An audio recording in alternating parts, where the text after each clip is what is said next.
Okay, so question number 32 में वो आपसे कह रहा था auditor's responsibilities relating to other information are detailed in which ISA, वो कौन सा स्टैंडर्ड है जो अदर इंफॉर्मेशन के बारे में आपको बताता है। तो इसका जो करेक्ट आंसर है वो ऑप्शन डी है, आइजा 720। जबकि जो बाकी ऑप्शंस हैं, अगर आप ए ऑप्शन को देखेंगे आइजा 710, तो इससे पहले हम पढ़ चुके हैं कि वो कंपैरेटिव इंफॉर्मेशन या कोरस्पॉन्डिंग फिगर्स या कंपैरेटिव फाइनेंशियल स्टेटमेंट्स को डील करता है। ISO 700 deals with forming an opinion and reporting on financial statements, whereas ISO 705 deals with modification to the opinion. So the correct answer is option D. So let's move on to question number 33. Question number 33 says, which ISA deals with special considerations, audit of financial statements prepared in accordance with the special purpose framework। वो कौन सा आइजा है जो special considerations को deal करता है, जिसमें जो ऑडिट होता है फाइनेंशियल स्टेटमेंट्स का जो प्रिपेयर की जाती हैं स्पेशल पर्पस फ्रेमवर्क के जरिए। तो अब हमारे पास जो है वो एक नई सीरीज आइजा की जो है वो स्टार्ट हो रही है, आइजा 800। ये बेसिकली जो है वो स्पेशलाइज्ड एरियाज को डील करता है। तो आइजा 800 जो है वो डील करता है special considerations, audit of financial statements prepared in accordance with special purpose framework. So B जो है that is the correct answer. जबकि ऑप्शन ए जो है इसमें जो दिया गया है आइजा 720, ये डील करता है the auditors responsibilities related to the other information, जो हमने इससे पहले जो है वो क्वेश्चन में पढ़ा है कि अदर इंफॉर्मेशन से मुतालिक जो ऑडिटर की रिस्पांसिबिलिटीज होती हैं वो आइजा 720 आपको बताता है। आइजा 800 जो है वो आपको audit of financial statement prepared in accordance with special purpose framework, so that is the correct answer. And ISA 705 it deals with modification to the audit opinion, and ISO 720 deals with comparative information, जिसमें corresponding figures and comparative financial statements आ जाती हैं। Question number 34, which ISA deals with special consideration audits of single financial statement and specific elements, accounts or items of financial statements। तो ये question जो है ये पिछले question से रिलेटेड है। पिछला जो क्वेश्चन था उसमें भी स्पेशल कंसिडरेशन थी और स्पेशलाइज्ड एरिया का ऑडिट था। उसमें ऑडिट था आपकी financial statements prepared in accordance with special purpose framework, जबकि यहाँ पे audit of single financial statement और स्पेसिफिक एलिमेंट्स की बात कर रहे हैं। तो वो आइजा 800 था जो आपने पिछले क्वेश्चन में देखा था। यहाँ पे ये जो आइजा ये आइजा 805 है, तो ये 800 की सीरीज है बेसिकली, जो स्पेशलाइज्ड एरिया को डील करती है।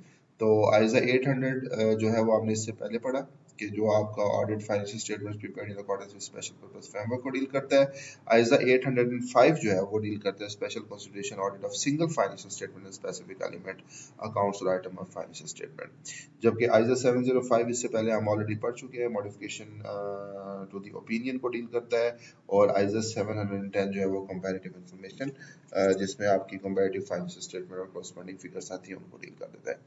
तो उसके बाद क्वेश्चन नंबर 35 पे आ जाए आप। Which ISA deals with engagements to report on summary financial statements। तो ये भी स्पेशलाइज्ड एरिया में है और ये भी आपका जो है वो 800 की सीरीज में आता है। तो आइजा 810, क्योंकि 800 हम ऑलरेडी पढ़ चुके हैं, that deals with special considerations audit of financial statement prepared in accordance with special purpose framework, that is ISA 800। ISA 805 special consideration और सिंगल फाइनेंशियल स्टेटमेंट्स को डील करता है।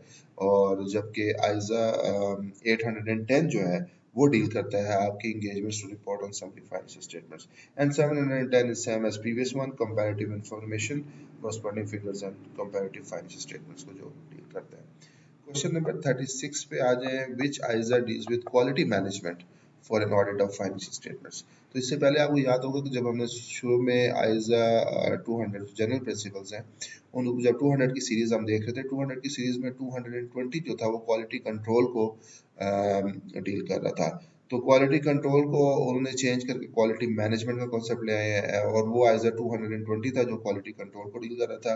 एंड दिस इज आइजा 220 रिवाइज्ड जो quality management को deal कर रहा है in the audit of financial statement. अच्छा, ये एक चीज़ बड़ी इंपॉर्टेंट है, आप ध्यान रखिएगा, ये क्वालिटी मैनेजमेंट को डील करता है एंगेजमेंट लेवल के ऊपर, यानी आप जब फाइनेंशियल स्टेटमेंट को ऑडिट करते हैं उस लेवल के ऊपर। अगर आप फर्म की बात करें, फर्म की क्वालिटी मैनेजमेंट जो ऑडिट फर्म होती है उसकी जो क्वालिटी मैनेजमेंट है उसको जो डील करता है वो एक अलग से फ्रेमवर्क है, वो स्टैंडर्ड नहीं है, वो एक फ्रेमवर्क है जिसके बारे में मैं आगे जाके आपको बताऊंगा। तो वो क्वालिटी मैनेजमेंट को उससे डील करता है। जबकि अगर हम फर्म लेवल पे करेंगे तो वो आपको डील करता है, वो फ्रेमवर्क आपको बताता है कि कैसे आपने क्वालिटी को मैनेज करना है। और अगर आप इंगेजमेंट लेवल पे करेंगे, ऑडिट ऑफ फाइनेंशियल स्टेटमेंट्स का कहेंगे क्वालिटी मैनेजमेंट, तो उसमें आइजा 220 जो है that is the correct answer. तो 36 का जो है वो option B is the right answer, where is option A we have already discussed so many times that ISA 720 deals with comparative information, corresponding figures, and comparative financial statements. ISA 810 deals with engagements to report on summary financial statements.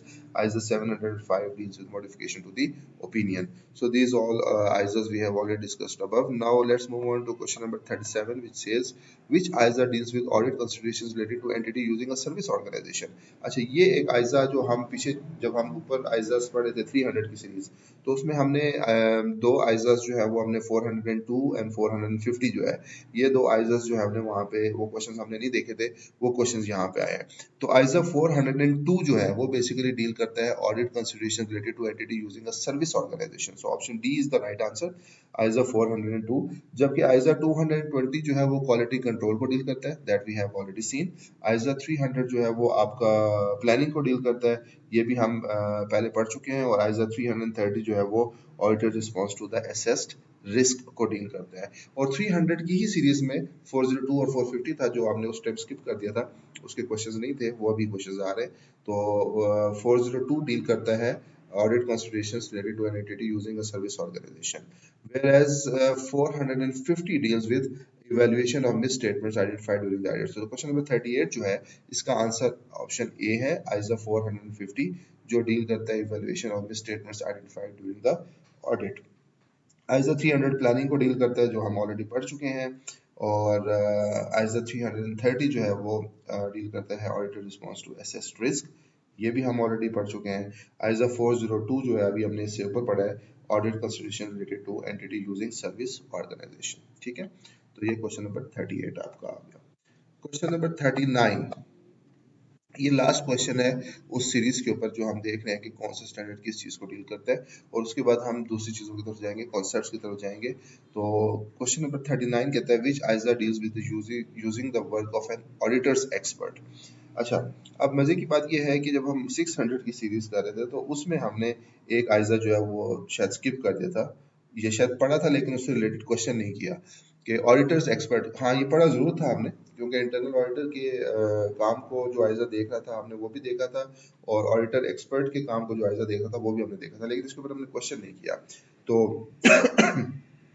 आइजा 620 जो है option C, that is the right answer. ये जो है वो deal करता है auditor expert के, auditor जो एक्सपर्ट यूज करता है ड्यूरिंग द ऑडिट, उसके काम को कैसे डील करना है उसके बारे में आइजा 620 बताता है। आइजा 450 जो है वो इससे पहले हम पढ़ चुके हैं इवेल्युएशन ऑफ मिस स्टेटमेंट्स के बारे में। आइजा 300 जो है वो प्लानिंग ऑफ ऑडिट के बारे में, जबकि आइजा 402 जो है वो audit consideration related to entity using service organization के बारे में। तो बेसिकली ये 39 क्वेश्चंस जो हमने किए हैं, इसमें हमने सिर्फ और सिर्फ ये देखा है कि कौन सा आइजा किस चीज़ को डील करता है। हम इस डिटेल में नहीं गए कि ऑडिटर एक्सपर्ट का काम क्या है, या ऑडिटर एक्सपर्ट को कैसे यूज करता है, या इंटरनल कंट्रोल्स क्या है, हम इन चीज़ों की डिटेल में नहीं गए। हमने सिर्फ ये देखा कि कौन सा आइजा किस चीज़ को डील करता है। Now once we have finished this, हम इस चीज़ को कवर अप कर लिया है। अब इसकी एक मैं समरी आपको दिखा दूं कि कौन सा स्टैंडर्ड हमने कैसे पढ़ा है, किस सीरीज में पढ़ा है, फिर उसके बाद हम will move on to the next questions, जिसमें हम बाकी कॉन्सेप्ट्स की तरफ और जो बाकी क्वेश्चंस हैं उनकी तरफ चलेंगे। अच्छा, अब ये आप देखें, ये जो अभी आपके सामने स्क्रीन है, इसमें आप देखें कि हमने ये आइजाज बेसिकली पढ़े हैं। ठीक है, इन आइजाज को आप डिफरेंट सेक्शंस में डिवाइड कर सकते हैं। अगर आपको याद होगा कि जो हमने स्टार्ट लिया था वो हमने 200 की सीरीज से लिया था, और जो 200 की सीरीज के आइजाज हैं जितने भी, हम उनको जनरल प्रिंसिपल्स एंड रिस्पॉन्सिबिलिटीज में आप उनको क्लासीफाई कर सकते हैं, जिसमें आइजा 200 था, 210, 220, 230, 240, 250, 60 और 65 था। तो ये सारे जनरल प्रिंसिपल्स एंड रिस्पॉन्सिबिलिटीज में आ जाते हैं। फिर उसके बाद हमने 300 की सीरीज देखी, जिसको हम risk assessment and response to assess risk में हम कह सकते हैं, जिसमें आइजा 300 भी था, 315, 320, 330, 402 और 450 था। फिर उसके बाद हमने आइजा 500 की सीरीज देखी। 500 की जितनी भी सीरीज है उसको आप ऑडिट एविडेंस में क्लासीफाई कर सकते हैं। इसमें हमने आइजा 500 की जितनी भी सीरीज थी उसको हमने देखा। Using the work of others, जिसमें हमने इंटरनल ऑडिटर का काम, ऑडिटर एक्सपर्ट का काम, ग्रुप फाइनेंशियल स्टेटमेंट जिसमें कंपोनेंट ऑडिटर्स का काम, ये सारा आइजा 600 की सीरीज में आ जाता है, जो using the work of others में आता है। फिर रिपोर्टिंग के लिए जो हमने सीरीज यूज किया दैट इज आइजा 700, ये हमने बेसिकली रिपोर्टिंग के लिए यूज किया, जिसमें 700, 701, 705, 706, 710 और 720 था। उसके बाद स्पेशलाइज्ड एरियाज थे, जिसमें आइजा 800 है, 805 और 810।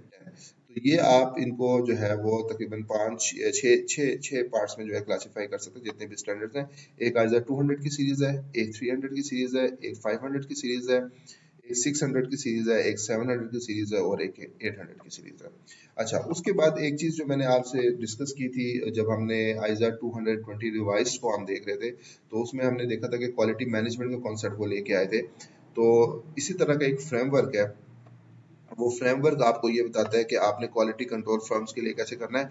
अब ये वैसे ISQC से चेंज होके ISQM हो गया है, यहाँ पे भी क्वालिटी मैनेजमेंट को वो लेके आ गया है। ये ISQC नहीं रहा बल्कि ISQM बन चुका है। बहरहाल एनीवेज, ये एक फ्रेमवर्क है जो कि क्वालिटी कंट्रोल का बताता है, लेकिन जो हमने आइजा 220 रिवाइज्ड पढ़ा है, वो हमें क्वालिटी कंट्रोल, आइजा 220 बताता है क्वालिटी कंट्रोल और आइजा 220 रिवाइज्ड बताता है क्वालिटी मैनेजमेंट।